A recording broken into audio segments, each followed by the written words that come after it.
Hello everyone, আসসালামু আলাইকুম। এই গরমে একটু আমের ভর্তা করছি।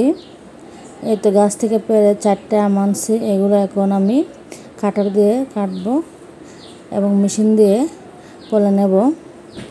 এই যে আমগুলো পলছি, মেশিন দিয়ে আমগুলো পলে আমের ইয়েটা খুব সুন্দর হয়।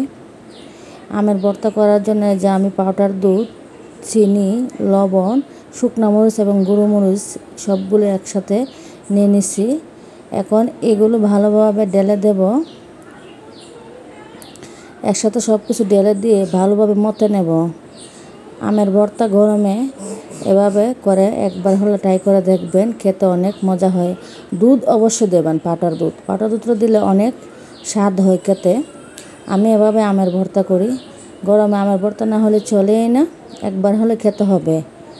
আমার হাজব্যান্ডকে নিয়ে আমের ভর্তাটা দিয়েছিলাম। এই যে আমের ভর্তা রেডি হয়ে গেছে।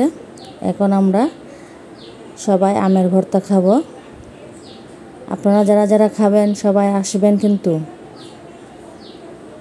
এই যে হাজব্যান্ডের কাছে নিয়ে আসলাম। হাজব্যান্ড তো ঘুমাই রয়েছে, আমের ভর্তা খাবে বলছে আমার। এখন আমের ভর্তা করলাম কিন্তু হাজব্যান্ড ঘুমাই রয়েছে। আমরা মা মেয়ে মিলে খাচ্ছি।